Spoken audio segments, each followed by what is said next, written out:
Kita berdoa sekali lagi.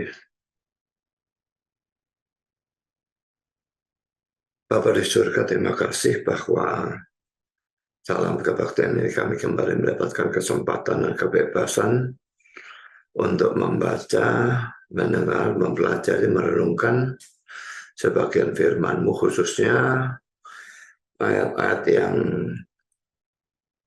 secara eksplisit menunjukkan bahwa Yesus adalah Allah. Kami mohon supaya Engkau hadir di sini di gereja maupun dimanapun ada orang yang mengikuti kebaktian kami. Dan Tuhan tolong pimpin, arahkan, berkati acara firman ini, penyampaian maupun penerimaan. Tolong hamba mudah menyampaikan, berikan dia kekuatan jasmani, pikiran, khususnya suara, berikan pengurapan dan kata-kata, berikan apapun yang dibutuhkan supaya seluruh firman dan Injil disampaikan dengan baik, dengan benar, dan dengan sejelas-jelasnya. Kami juga berdoa untuk semua pendengar, berikan kesegaran, berikan hati yang terbuka, konsentrasi yang baik dari awal sampai akhir, terang secukupnya supaya saya mengerti, dan ketundukan pada firman-Mu. Kami juga sadar setan pasti bekerja, kuatkan semua kami, supaya apapun yang mereka lakukan, biarlah firman tetap bisa disampaikan dan diterima dengan sebaik-baiknya untuk kemuliaan nama Tuhan. Dalam nama Yesus kami berdoa. Amin.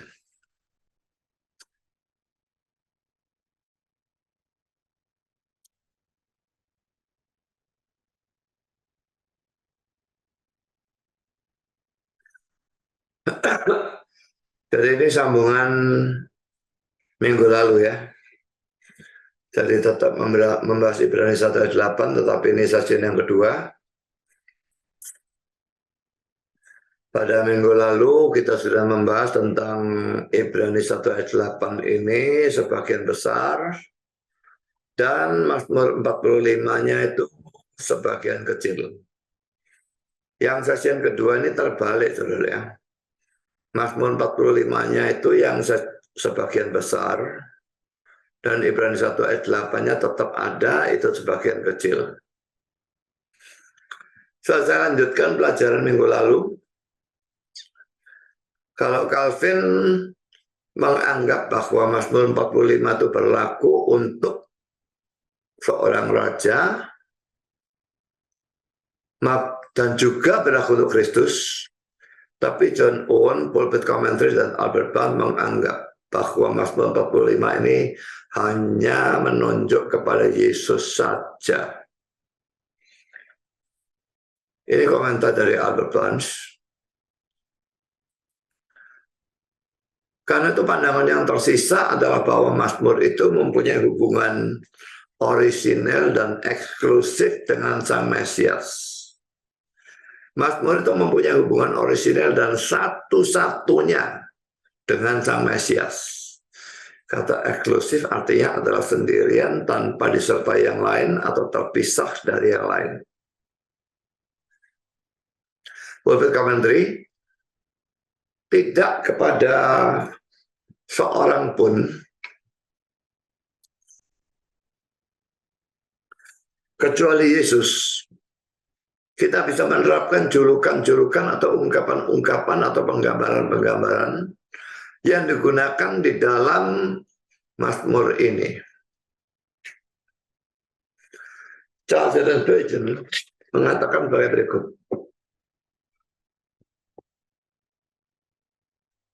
Sebagian orang melihat di sini hanya Salomo dan putri Firaun. Mereka mempunyai pandangan cupet atau rabun dekat.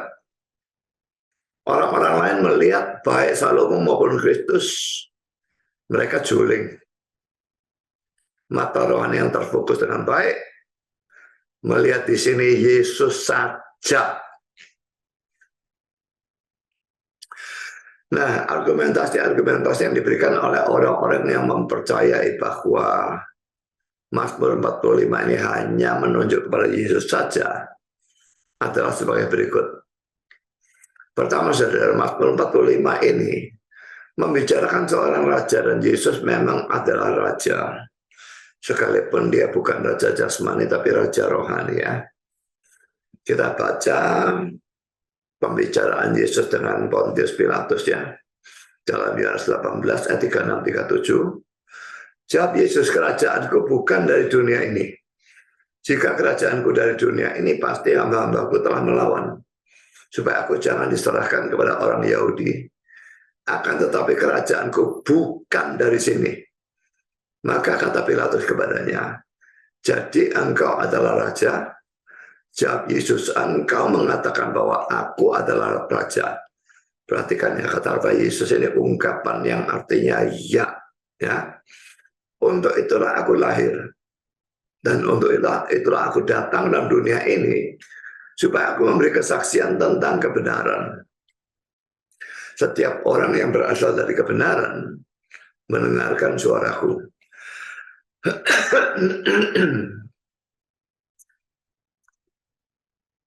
Argumentasi yang kedua, Mazmur 45 ayat 3. Engkau yang terelok di antara anak-anak manusia, kemurahan tercurah pada bibirmu. Sebab itu Allah telah memberkati engkau untuk selama-lamanya. Sebagai catatan, saudara, ada yang menerjemahkan kata-kata sebab itu sebagai sebab. Jadi kata itunya dibuang. Sekarang poin A, saudara. Raja itu disebut terelok dari antara anak-anak manusia. Ini tidak boleh diartikan secara fisik, karena akan bertentangan dengan Yesaya 53 ayat 2 yang mengatakan ia tidak tampan. Karena Pulpit Commentary, jenis keelokan atau keindahan ini, jiwa yang berbicara melalui wajah, adalah apa yang tidak bisa kita anggap tidak ada dalam Tuhan kita Yesus. Jadi poin yang ini ya, terelok secara rohani ya, jelas tidak cocok untuk Ahab ataupun Yoram yang adalah raja-raja yang brengsek. Kalau saudara lupa nama-nama ini, lihat pelajaran yang lalu ya.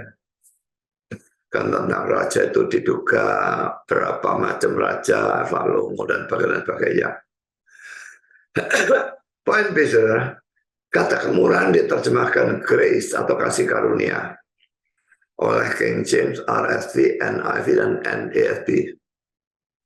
Sekarang kita lihat Lukas 4 ayat 22.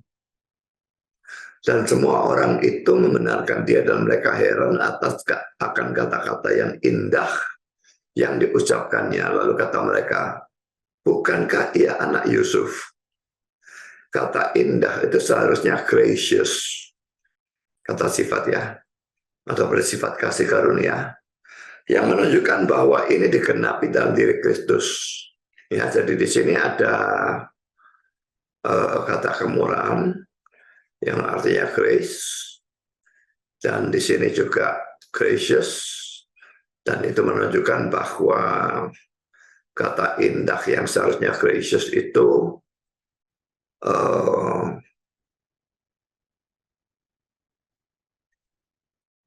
digenapi dalam diri Kristus. Kata indah seharusnya gracious yang menunjukkan bahwa ini digenapi dalam diri Kristus ya. Karena poin yang ketiga, Mazmur 45 ayat 5. Dalam semarakmu itu majulah demi kebenaran, peri kemanusiaan dan keadilan. Biar tangan kananmu mengajarkan engkau perbuatan-perbuatan yang dahsyat. Kata peri kemanusiaan ini tidak tahu muncul dari mana. Oleh NIV diterjemahkan humility atau kerendahan hati. Oleh King James dan NASB diterjemahkan meekness atau kelemah lembutan. Karena ini tafsir dari Pulpit Commentary. Kelemah lembutan adalah pemikiran yang terakhir berhubungan dengan raja-raja duniawi.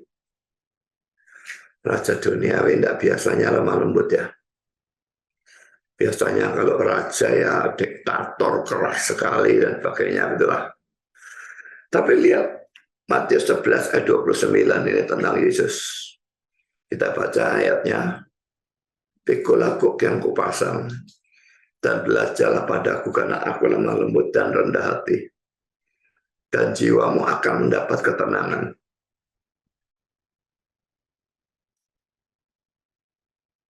Jadi bagian ini boleh dikatakan tidak cocok dengan raja manusia manapun, dan hanya cocok untuk Yesus. Karena poin yang keempat, Mazmur 45 ayat 5 dan 6. Dalam semarakmu itu majulah demi kebenaran, beri kemanusiaan dan keadilan. Biarlah tangan kananmu mengajarkan engkau perbuatan-perbuatan yang dahsyat. Anak-anak panahmu tajam, menembus jantung musuh raja, bangsa-bangsa jatuh di bawah kakimu. Salomo tidak pernah dikenal sebagai raja yang suka berperang. Saya bisa melihat itu dalam 1 Tawaris 22 ayat 9. Tetapi Mazmur 45 ayat 5 dan 6 menggambarkannya demikian. Sebaliknya, Mesias memang dianggap sebagai pahlawan perang, tentu saja dalam arti rohani, yang akan membebaskan Israel atau Yehuda. Jadi ini tidak cocok untuk Salomo, tapi cocok untuk Mesias. Nah, kata-kata Mesias itu pahlawan perang akan membebaskan Israel Yehuda, inilah yang lalu disalah tafsirkan oleh orang-orang Yahudi, sehingga menganggap bahwa Mesias itu akan membebaskan mereka dari penjajahan Romawi. Kita baca Yeremia 23 ayat 6 ini. Dalam zamannya Yehuda akan dibebaskan, dan Israel akan hidup dengan tentram. Dan inilah namanya yang diberikan orang kepadanya, Yahweh, yang Tuhannya Yahweh, keadilan kita. Jadi dalam zamannya Yehuda akan dibebaskan, Israel hidup dengan tentram. Mesiasnya itu pahlawan perang, tapi mestinya dalam arti rohani. Cuma orang-orang Yahudi yang bodoh ini, rabi-rabi dan sebagainya, yang katanya Donditan merupakan orang yang punya otoritas tertinggi untuk menafsirkan tanah. Ini menafsirkan secara luar biasa bodoh, dan ditafsirkan bahwa Yesus itu raja dalam arti jasmani. Ya tentu saja tidak nyambung semua kalau diartikan seperti itu. Karena Albert Barnes harus diingat bahwa pengharapan tentang seorang Mesias adalah pengharapan yang khas dari bangsa Yahudi. Ia betul-betul adalah pahlawan dari perjanjian lama. Menurut komentari, semua musuh-musuh dari Mesias akan dihukum pada satu hari dan jatuh di hadapannya. Ya, mungkin maksudnya jatuh itu menyembah, ya, fall before him. Ada satu perubahan yang menyorot tentang penggambaran raja ini dalam Mazmur 45 ayat 5 dan 6. Ya, kalau saudara perhatikan Mazmur 45, 5 dan 6 ini ya. Ini masih bagus ya. Majulah demi kebenaran dan sebagainya. Tapi kok ini kok tahu-tahu bicara tentang perang gitu ya. Jadi makanya dia katakan ada satu perubahan yang menyorot tentang penggambaran raja ini dalam Mazmur 45 ayat 5 dan 6. Dan Alexander McLaren mengomentari dengan kata-kata sebagai berikut. Suasana berubah dengan mendadak menuju kedahsyatan pertempuran. Kombinasi dari kelembutan dan kekuatan pahlawan ini sangat menyolok, yang digenapi dalam anak domba Allah. Kalau anak domba kan lembut ya, yang adalah singa dari suku Yehuda.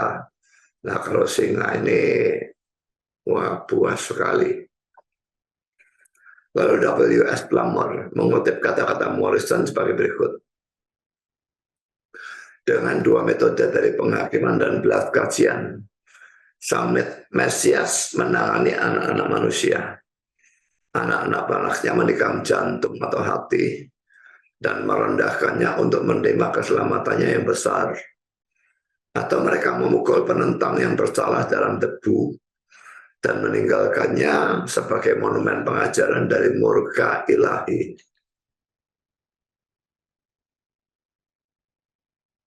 Kita melanjutkan dengan poin yang kelima, Mazmur 45 ayat 6 dan 18. Anak-anak panahmu tajam, menembus jantung musuh raja. Bangsa-bangsa jatuh di bawah kakimu. Ini tadi sudah kita baca, tapi ditambah dengan ayat 18 sekarang. Aku mau memasyurkan namamu turun-temurun. Sebab itu bangsa-bangsa akan bersyukur kepadamu untuk seterusnya dan selamanya. Bangsa-bangsa. Ya, jadi bukan hanya Israel, ini juga bangsa-bangsa yang bersujud kepada dia itu bukan hanya Israel. Bandingkan juga dengan istilah putri Tirus dalam ayat yang ke-13. Sekarang pulpit commentary, ia harus mempunyai kekuasaan universal dan bukan hanya atas Israel saja. Ini pembahasan perjanjian lama loh ya. Jadi jangan pikir dalam perjanjian lama Tuhan hanya berkuasa atas Israel. Tapi dia harus mempunyai kekuasaan universal. Dan bukan hanya atas Israel saja. Dan inilah lagi tidak cocok dengan raja-raja Israel atau Yehuda atau raja manapun. Dan hanya cocok untuk Yesus. Sekarang poin yang ke-6. Mazmur 45 ayat 7. Yang baru sudah kita bahas, kata kepunyaan itu salah ya. Jadi bunyinya tahtamu ya Allah tetap untuk seterusnya dan selamanya. Dan tongkat kerajaanmu adalah tongkat kebenaran. Kata-kata ya Allah tidak cocok baik untuk Salomo maupun untuk Daud atau raja manusia manapun. Cocoknya hanya untuk Yesus. W.S. Plumer, ini tidak dapat diterapkan kepada Salomo tanpa melakukan kekerasan terhadap ayat ini. Kalaupun kata-kata ya Allah itu mau diterjemahkan seperti NWT dan TPB atau seperti terjemahan-terjemahan yang lain, tetap saja ada kata-kata tahtamu tetap untuk seterusnya dan selama-lamanya dalam Mazmur 45 ayat 7 ini yang tidak cocok baik untuk Salomo maupun untuk Daud atau raja manusia manapun, dan hanya cocok untuk Yesus saja.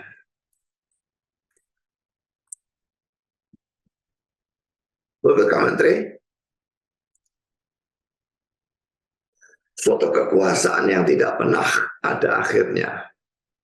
Ini tidak pernah dikatakan dan tidak bisa secara benar dikatakan tentang kerajaan duniawi manapun. Pada waktu kekekalan dijanjikan pada takhta dari Daud, 2 Samuel 7, 13-16, Mazmur 89, ayat 5, 37-38, itu adalah bagi takhta itu yang berlanjut dalam pemerintahan dari anak Daud, Mesias.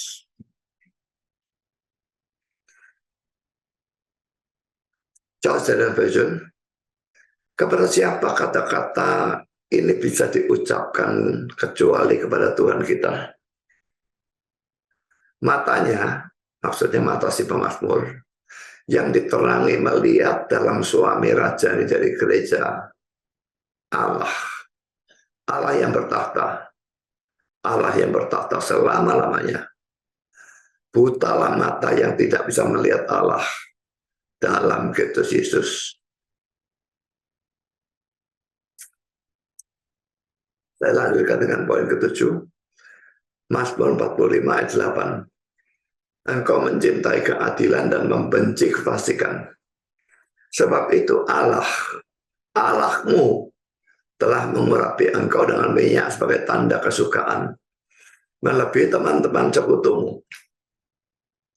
Sudah poin A, ayat ini menunjukkan bahwa raja itu saleh dan suci. Karena dikatakan bahwa dia mencintai keadilan dan membenci kefasikan. Poin B, dan kalau tadi raja itu disebut sebagai Allah, maka sekarang dia dikatakan dia diurapi oleh Allah-Nya. Calvin mengatakan bahwa dalam Mazmur 45 ini, Kristus bukan hanya digambarkan sebagai Allah saja, tapi juga sebagai Allah yang menjadi manusia atau pengantara. Dan karena itu Mazmur 45 ayat 8 mengatakan kata-kata Allahmu telah mengurapi engkau, yang kelihatannya menunjukkan bahwa dia lebih rendah dari Allah. Tentu saja kita harus menafsirkan ayat Ibrani 1 ayat 9 yang mengutip Mazmur 45 ayat 8 ini dengan cara yang sama. Jadi sampai dengan ayat yang ke-7 itu membicarakan keilahian. Tapi dalam ayat 8 itu mulai membicarakan kemanusiaan. Dan saudara, teks-teks yang seperti itu banyak sekali ya.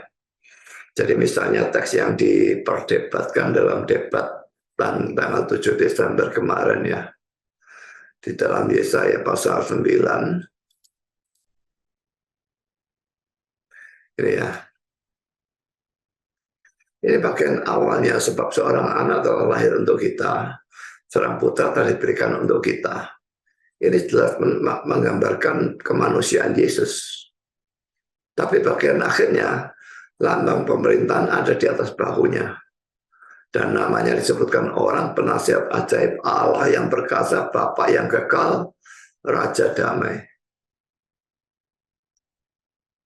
Ini yang dipersoalkan kemarin dalam debat. Dan sekalipun saya kalah pintar bahasa Ibrani, dalam hal ini saya yakin 1000% saya yang benar. Hanya saja dia gengsi, tidak mau mengakui kalau dia yang salah. Kalau kita melihat ayat yang lain yang juga menunjukkan Yesus sebagai Allah dan manusia,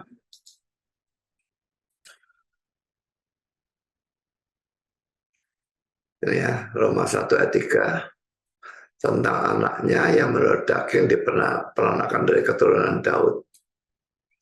Nah, ini jelas menunjukkan kemanusiaan. Dan menurut roh kekudusan dinyatakan oleh kebangkitannya dari antara orang mati, bahwa ia adalah anak Allah yang berkuasa, Yesus Kristus Tuhan kita. Sangat banyak saudara ya. Lalu mungkin kita bisa melihat juga dalam Filipi, pasal yang kedua.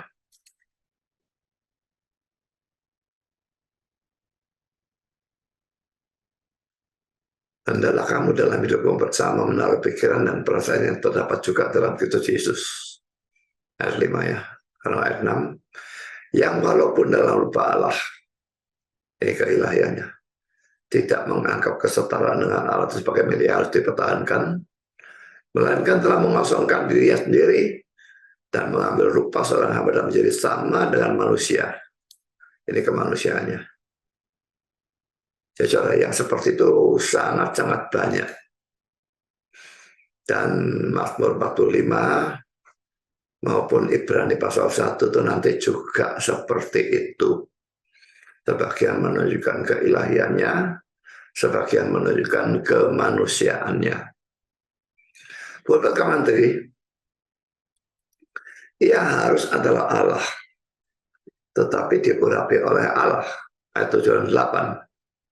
Alangkah membingungkannya hal itu sebelum hal itu digenapi.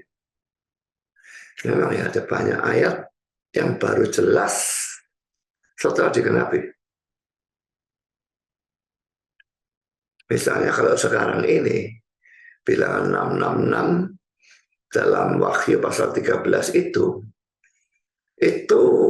begitu banyak penafsiran dan kita tidak akan bisa pasti, kita bingung yang mana penafsiran yang benar. Baru bisa pasti kalau itu digenapi. Di sini juga dia adalah Allah, tapi diurapi oleh Allah. Kok harus diurapi oleh Allah? Orang zaman PL bingung sampai hal itu digenapi. Betapa penuhnya hal itu terwujud dalam Immanuel kita, dalam Dia yang pada saat yang sama adalah Allah dan manusia. Anak Daud tetapi juga Tuhan Daud. Anak Daud itu sebagai manusia, tapi Tuhan Daud itu dia sebagai Allah. Belajar lagi. Perhatikan kesaksian yang tidak dapat dibantah tentang kealahan Mesias dalam ayat 7. Dan tentang kemanusiaannya dalam ayat ini, ayat 8. Tentang siapa hal ini bisa ditulis kecuali tentang Yesus dari Nazaret. Kristus kita adalah Elohim kita. Yesus adalah Allah dengan atau bersama kita. Pada waktu dia berinkarnasi, dia bersama kita dan disebut Immanuel. Poin C. Juga kata-kata mengurapi engkau dengan minyak melebihi teman-teman sekutu muda pada ayat 8b menunjukkan bahwa raja ini menerima pengurapan yang lebih tinggi dari teman-teman sekutunya. Hal ini juga cocok dengan pengenapannya dalam diri Kristus. Bahwa Kristus memang diurapi, terlihat dari nama atau gelar Mesias atau Kristus. Mesias dari bahasa Ibrani, Kristus dari bahasa Yunani. Sebetulnya artinya sama, yaitu yang diurapi. Dan juga dari ayat di bawah ini. Poin 1, Kisah 4 ayat 27. Sebab sesungguhnya telah berkumpul di dalam kota ini Herodes dan Pontius Pilatus beserta bangsa-bangsa dan suku-suku bangsa Israel melawan Yesus, hamba-Mu yang kudus, yang Engkau urapi. Mungkin sekali ya, ini merupakan kutipan dari Mazmur pasal 2, mungkin sekali. Ya, mengapa rusuh bangsa-bangsa? Mengapa suku-suku bangsa mereka perkara yang sia-sia? Raja-raja dunia bersiap-siap dan para pembesar bermufakat bersama-sama melawan Yahweh dan yang diurapinya.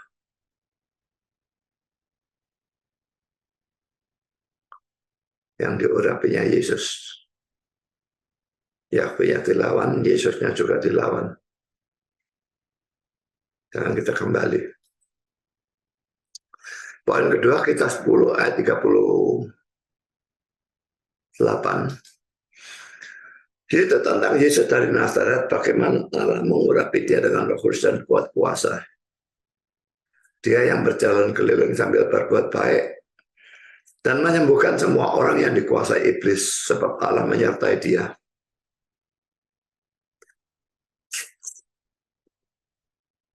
Yang ketiga, Lukas 4 ayat 18.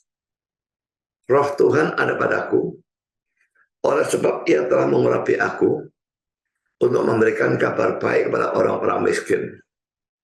Dan ia telah mengutus aku.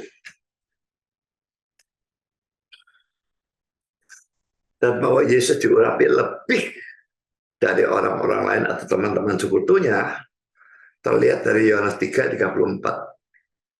Yang berbunyi demikian, sebab siapa yang diutus Allah, dialah yang menyampaikan firman Allah. Karena Allah mengaruniakan rohnya dengan tidak terbatas. Ayat ini sebetulnya menunjukkan bahwa tidak ada orang lain yang mendapat pengurapan Roh Kudus sebanyak yang Yesus terima.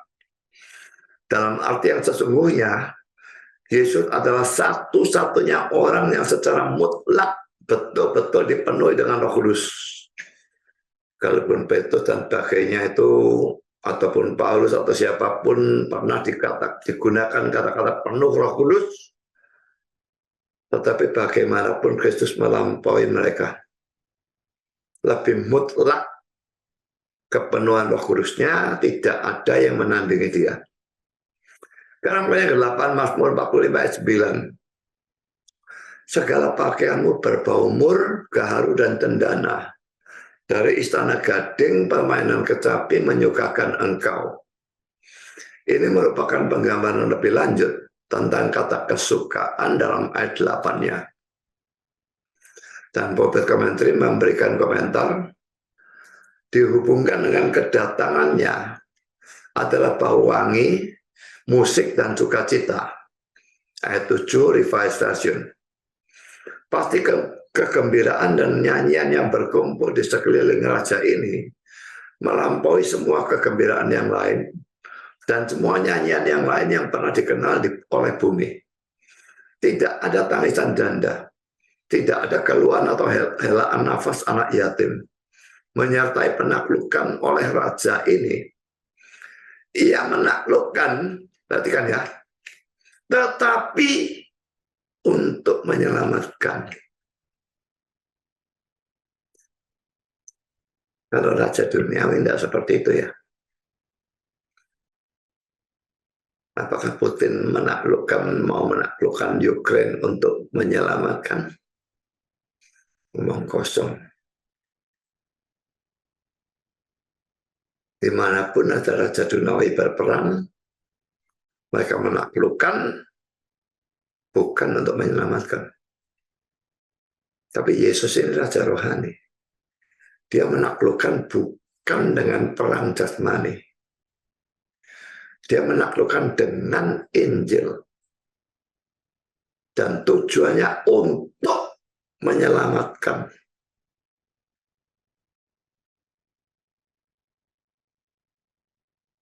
Boleh kembali lagi. Gambarannya bebas dari semua ketakutan dan kemurungan. Sang raja di sini menaklukkan karena ia juga adalah nabi. Dan karena perkaranya adalah perkara tentang keadilan dan kebenaran. Pedangnya adalah firman Allah. Anak-anak panasnya adalah anak-anak panah kebenaran. Kemenangannya adalah kemenangan dari kasih. Ini mirip dengan yang tadi. Kemenangannya adalah kemenangan dari kasih. Di mana ada raja berperang, kemenangannya kemenangan dari kasih. Tidak ada. Tapi karena Yesus raja rohani, perangnya perang rohani, kemenangannya adalah kemenangan dari kasih. Laki-laki sudah tidak ada raja lain selain Kristus yang bisa menaklukkan dan sekaligus memberikan kesukaan. Yang ditaklukkan biasanya menderita bukan main. Ini ditaklukkan tapi dikasih kesukaan. Hanya Raja Kristus saja yang bisa seperti itu. Sekarang kita lihat ayat poin 9. Mazmur 45 ayat 10. Di antara mereka yang disayangi terdapat putri-putri raja.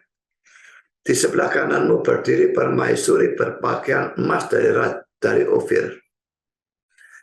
Tetapi bagaimana dengan Mazmur 45 yang berbicara tentang permaisuri dari raja itu? Bukankah ini lebih cocok menunjuk pada seorang raja manusia atau Salomo? John Owen mengatakan bahwa tidak mungkin Roh Kudus merayakan atau memuji pernikahan Salomo dengan seorang perempuan kafir. Mengingat itu merupakan sesuatu yang dilarang oleh Tuhan. Tapi kalau diterapkan kepada Kristus, bukankah lebih cocok, tapi tidak cocok mengingat Kristus tidak pernah menikah? Jawabnya, secara jasmani Kristus memang tidak menikah. Tapi secara rohani, gereja disebut sebagai mempelai dari anak domba. Saya berikan ayat-ayatnya, ada banyak teks di sini, terlalu panjang untuk saya bacakan. Tapi kita baca sendiri. Sekarang Albert Barnes, permaisuri atau ratu itu adalah mempelai atau pengantin dari anak domba gereja. Saudara kita tuh laki atau perempuan atau banci bukan urusannya. Dalam hubungan kita dengan Kristus, dia mempelai laki-laki dan kita mempelai perempuan. Dia suami dan kita istri. Makanya kita disebut permaisuri. Sekarang poin yang ke-10, Mazmur 45 ayat 11. Dengarlah hai putri, lihatlah dan sendengkanlah telingamu. Lupakanlah bangsamu dan seisi rumah ayahmu. Permaisuri atau putri itu disuruh mendengarkan sang raja dan melupakan bangsa dan seisi rumah ayahnya. Ini mungkin sekali bisa dianalogikan dengan kata-kata Yesus dalam Lukas 14 ayat 26. Jikalau seorang datang kepada Quran, ia tidak membenci bapaknya, ibunya, istrinya, anak-anaknya, saudara-saudaranya laki-laki atau perempuan, bahkan nyawanya sendiri, ia tidak dapat menjadi muridku. Ya, jadi putrinya juga disuruh melupakan bangsa dan seisi rumah ayahnya. W.S. Plummer adalah mudah untuk mencintai hal-hal duniawi, dan sementara hal-hal duniawi dan sementara yang terbaik secara berlebihan.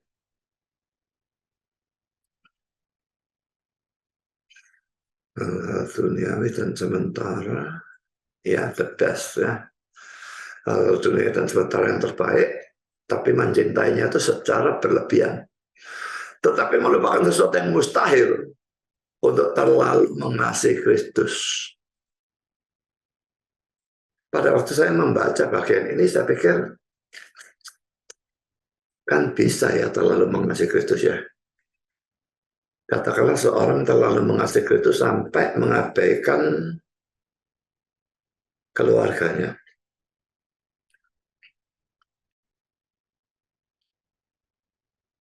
Tapi kalau seorang mengasihi Kristus, Kristus memerintahkan untuk mengasihi keluarga kan. Jadi apakah mengabaikan keluarga itu mengasihi Kristus?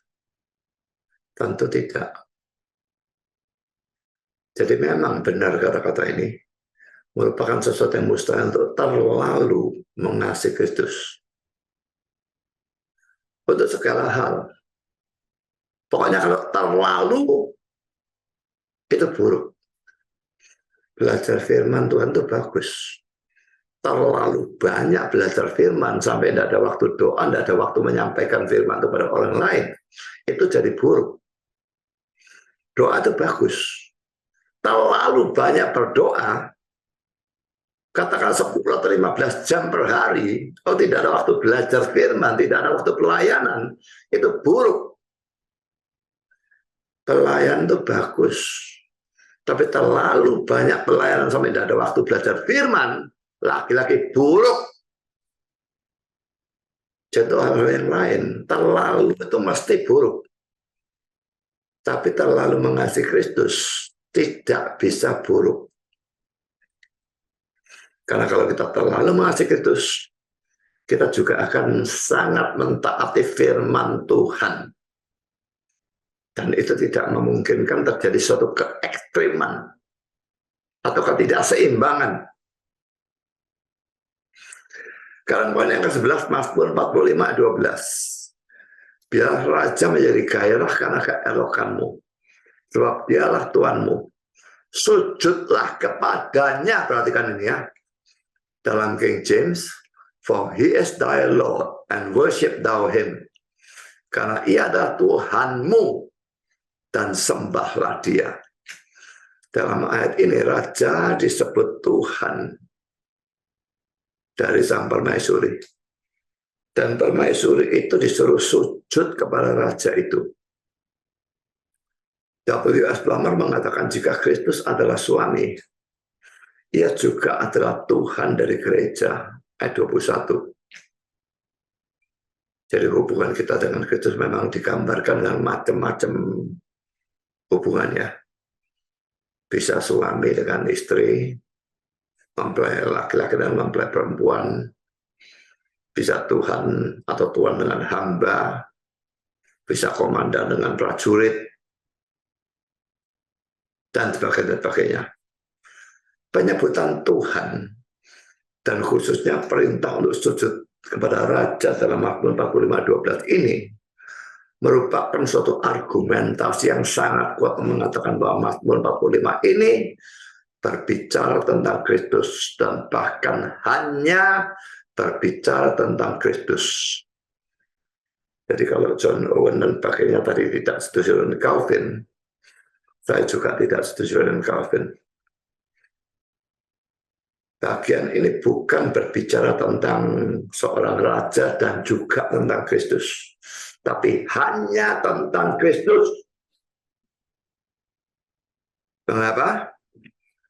Karena dalam seluruh kitab suci tidak pernah ada perintah untuk menyembah kepada yang bukan Allah.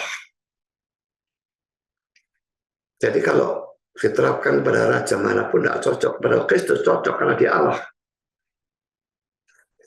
Kalau yang dibicarakan adalah Salomo atau raja manusia biasa, maka perintah untuk sujud ini merupakan perintah untuk menyembah Salomo atau manusia. Dan ini bertentangan dengan seluruh kitab suci. WF pelamar lagi, Kristus harus ditaati dan disembah. Orang-orang lain mempunyai kekuasaan atas kita. Tapi hanya Kristus saja kita boleh memberikan ketaatan yang penuh dan yang tertinggi. Bahkan dalam perendahannya, Yesus Kristus tidak pernah menolak penyembahan yang bersifat rendah hati dan memuja. Ia menerima penyembahan dari malaikat-malaikat dan orang-orang kudus dalam kemuliaan. Wahyu 5 ayat 9-14.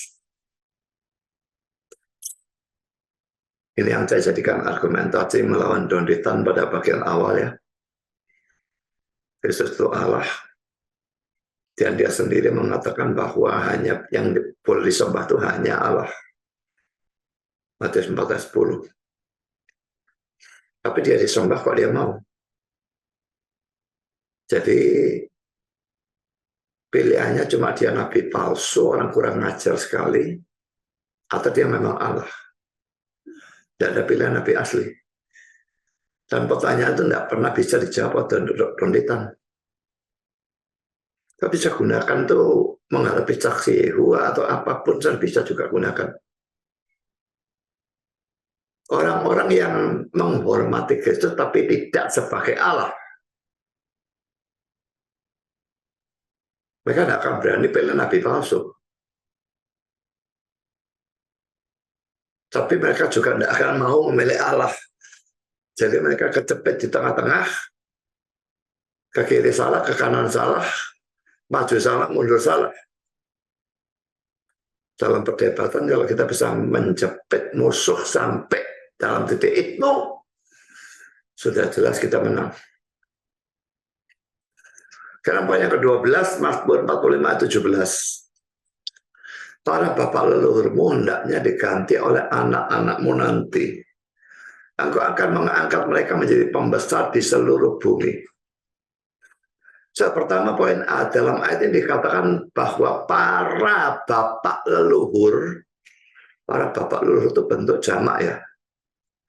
Dari sang raja akan digantikan oleh anak-anak dari raja itu. Karl Enders mengatakan, tetapi Salomo mempunyai seorang bapak yang adalah raja, yaitu Daud. Tetapi tidak mempunyai bapak-bapak leluhur bentuk jamak yang adalah raja-raja. Karena di atasnya di atasnya Daud itu Saul. Itu bukan leluhurnya Salomo. Tapi Kristus sebagai manusia memang mempunyai banyak nenek moyang yang adalah raja. Saya bisa lihat dalam silsilah Yesus atau dalam Injil Lukas atau dalam Injil Matius.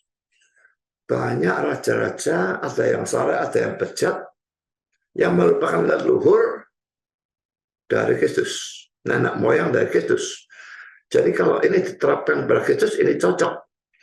Diterapkan kepada Salomo, tidak cocok belas.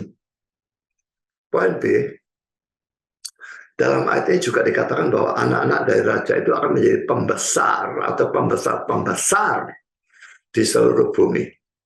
Laki-laki ini juga tidak cocok bagi Salomo atau raja dunia manapun. Di seluruh buminya itu tidak cocok. Dan hanya cocok untuk Kristus, bandingkan Wahyu 5 ayat yang ke-10. Dan engkau telah membuat mereka menjadi suatu kerajaan, dan menjadi imam-imam bagi Allah kita, dan mereka akan memerintah sebagai raja di bumi. Sekarang poin C, jangan terlalu merasa aneh bahwa gereja atau orang percaya kadang-kadang disebut sebagai permaisuri atau istri atau mempelai wanita dari Kristus. Tetapi kadang-kadang disebut sebagai anak seperti dalam Mazmur 45 ayat 17 ini, dan juga sebagai teman sekutu seperti dalam Mazmur 45 ayat 8b, memang kitab suci memberikan bermacam-macam penggambaran tentang orang percaya dalam hubungannya dengan Kristus. Sebagai saudara, dan Yesus itu saudara sulung, Roma 8 ayat 29. Sebagai anak, Markus 2 ayat 5, Markus 10 ayat 24, dan Yohanes 13 ayat 33. Sebagai hamba, Yohanes 15 ayat 20.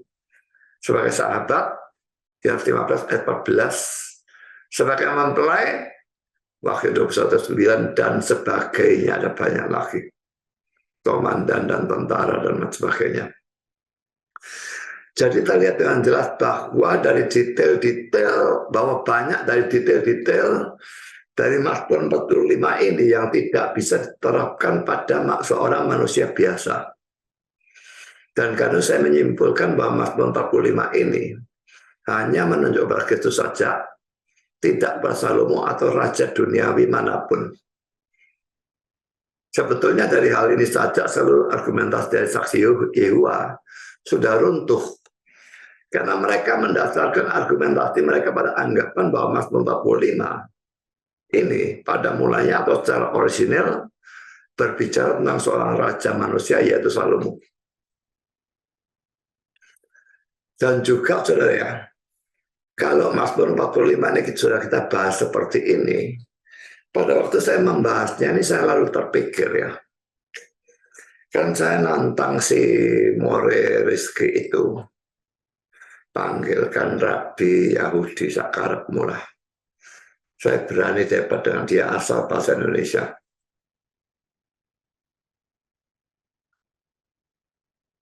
Saya tidak tahu itu bakal terjadi atau enggak.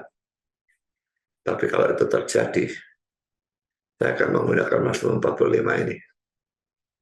Karena ini tidak mungkin diterapkan pada raja manapun. Hanya pada Kristus. Rabi Yahudi tidak bakal percaya Kristus. Dia akan menerapkan pada seorang raja. Tidak tahu raja yang mana. Mungkin Salomo. Tapi dibahas secara eksposisi, dia akan hancur lebur.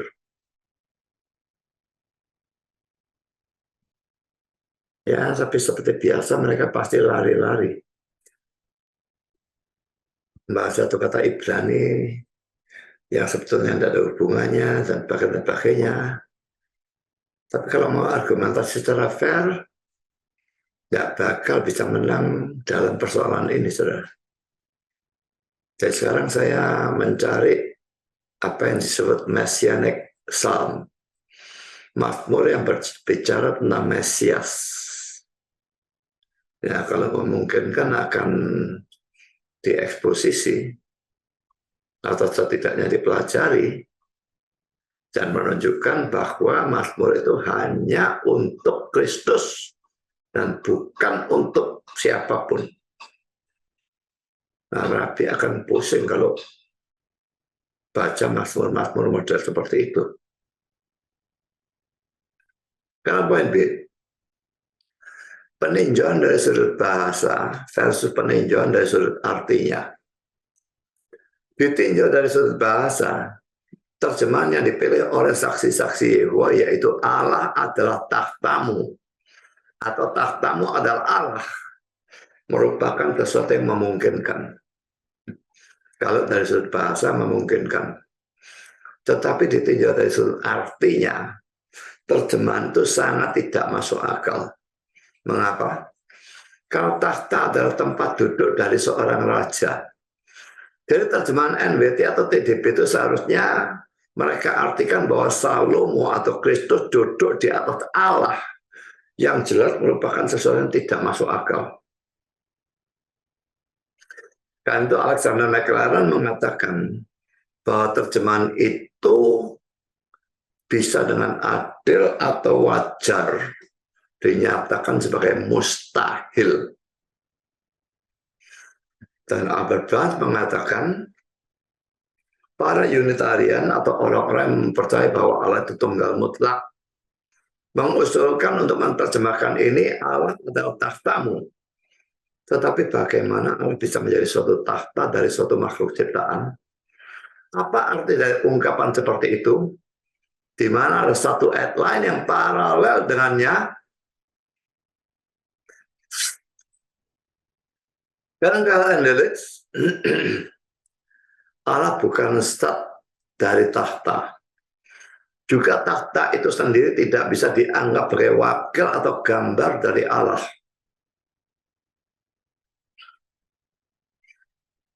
Allah bukan stat dari takhta. Takhta itu sendiri tidak bisa dianggap wakil atau gambar dari Allah. Dan John Owen mengutip kata-kata seorang bernama Stewart yang berkata sebagai berikut. Di mana pernah dikatakan bahwa Allah adalah takhta dari makhluk ciptaannya? Dan apa yang bisa menjadi arti dari ungkapan seperti itu? John Owen menambahkan dengan berkata bahwa penterjemahan Your throne is God, takhtamu adalah Allah, itu bertentangan dengan penggunaan tetap secara universal atau tanpa kecuali dari ungkapan itu dalam kitab suci. Karena dimanapun disebutkan tentang takhta Kristus, sesuatu yang lain dan bukannya Allah yang dimaksudkan dengannya. Saksi-saksi Yehova berusaha untuk menafsirkan kata-kata itu sebagai kerajaanmu didirikan di atas Allah. Tetapi kata-kata Allah adalah takhtamu atau takhtamu adalah Allah itu tidak bisa diartikan demikian. Karena kalaupun kata takhta diartikan sebagai simbol dari kerajaan yang memang memungkinkan, artinya tidak akan menjadi seperti yang mereka inginkan, tetapi akan menjadi Allah adalah kerajaanmu atau kerajaanmu adalah Allah. Dan ini tetap tidak memberikan arti yang masuk akal. Juga dalam kata-kata mereka sebelumnya, saksi-saksi Yehova mengatakan, selaras dengan kenyataan bahwa Allah ialah takhta atau sumber dan pendukung dari pemerintahan Kristus. Daniel 7, 13-14 dan Lukas 1, 32 menunjukkan bahwa Allah menganugerahkan kuasa seperti itu kepadanya. Dengan kata-kata ini mereka mau menafsirkan bahwa Allah adalah takhtamu. Artinya adalah Allah adalah sumber dan pendukung dari pemerintahanmu. Ini laki-laki merupakan arti yang dipaksakan. Yang sepanjang dari apa yang saya ketahui, tidak pernah ada dalam kitab suci. Kalian perhatikan kedua teks yang mereka berikan ya. Pertama Daniel 7, 13-14. Aku terus melihat dalam penglihatan malam itu, tampak datang dengan awan-awan dari langit seorang seperti anak manusia. Datanglah ia kepada yang lanjut usianya itu, dan ia dibawa ke hadapannya. Lalu diberikan kepadanya kekuasaan dan kemuliaan dan kekuasaan sebagai raja. Maka orang-orang dari segala bangsa, suku bangsa dan bahasa mengabdi kepadanya. Kekuasaannya ialah kekuasaan yang kekal, yang tidak akan lenyap, dan kerajaannya ialah kerajaan yang tidak akan musnah. Lukas 1:32, ia akan menjadi besar dan akan disebut anak Allah yang maha tinggi. Dan Tuhan Allah akan mengaruniakan kepada takhta Daud bapak leluhurnya. Setelah kedua teks ini hanya menunjukkan bahwa Allah mengaruniakan kekuasaan kepada Yesus. Tapi sama sekali tidak mendukung penafsiran mereka bahwa takhta itu adalah Allah. Atau bahwa Allah adalah takhta.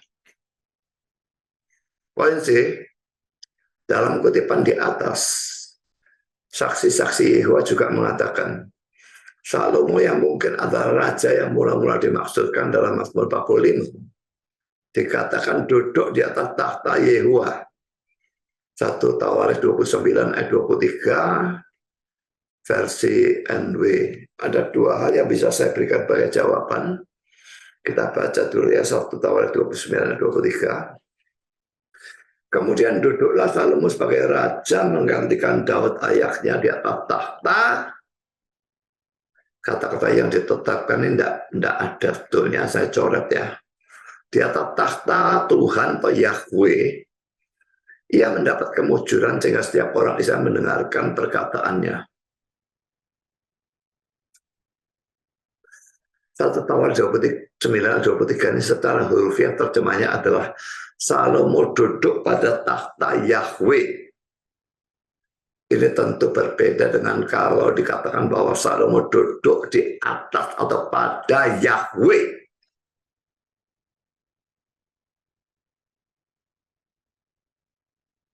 Sekarang poin kedua. Kalau raja dalam Mazmur 45 itu hanya menunjuk pada Kristus dan tidak menunjuk pada Salomo, seperti yang sudah saya buktikan di atas, maka tentu saja penggunaan 1 Tawarikh 29 dan 23 ini menjadi tidak relevan sama sekali. Karena ini bicara tentang Salomo. Sekarang poin D. Mau ingat pada apa yang sudah kita pelajari di atas, khususnya pada poin B, maka saya berpendapat bahwa baik dalam Ibrani 1 ayat 8 maupun dalam Mazmur 45 ayat 7, kata Allah harus diartikan sebagai kasus vokatif atau bentuk sapaan. Secara hurufiah baik kata ya dalam bahasa Indonesia maupun kata oh dalam versi bahasa Inggrisnya sebetulnya tidak ada. Tapi karena kata Allah dalam kedua ayat itu merupakan kasus vokatif atau bentuk sapaan, maka ditambahkan kata oh atau ya tersebut, penambahan kata itu tidak mengubah arti kalimat, dan tanpa kata itu kalimatnya terasa kaku.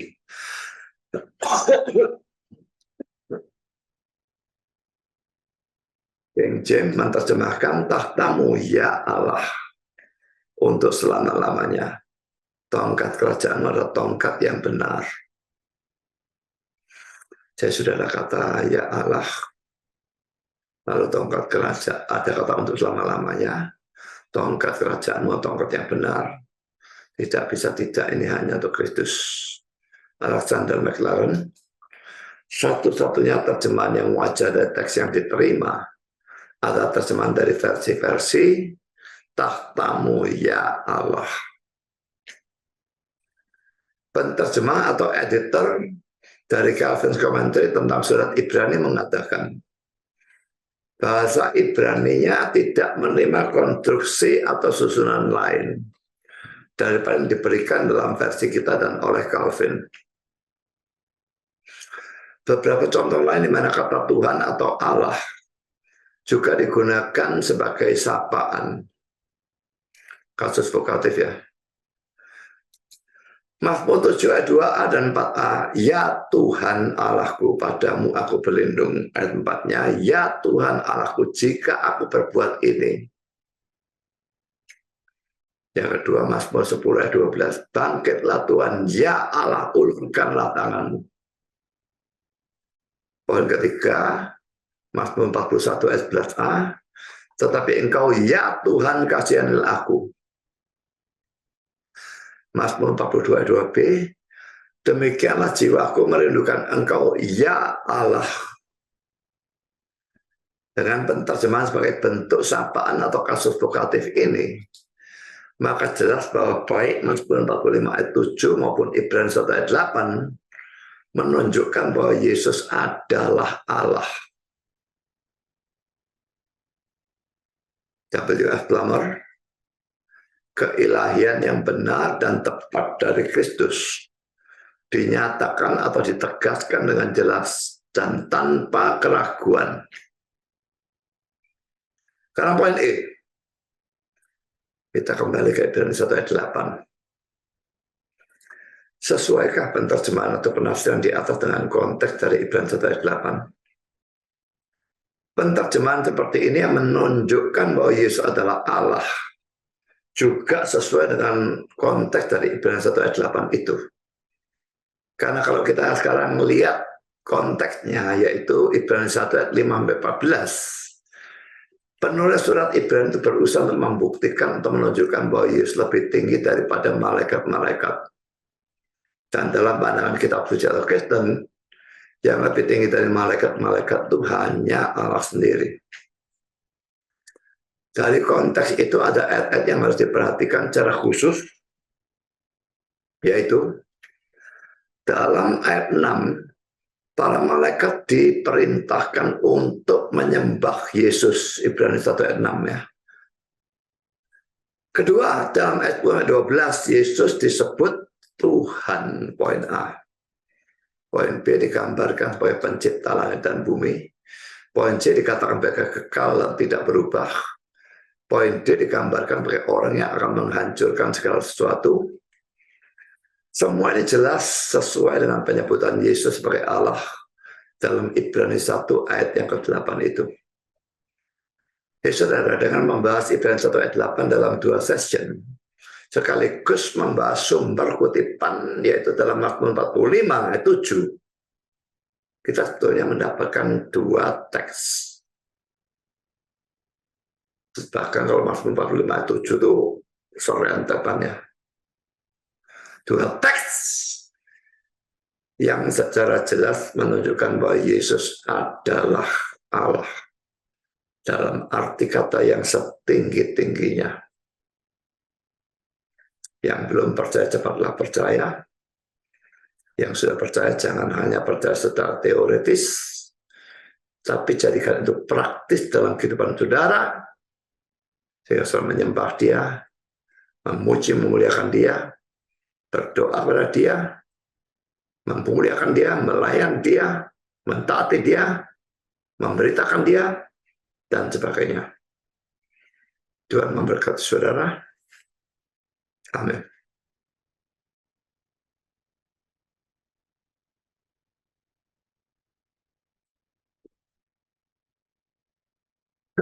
Mari kita berdoa.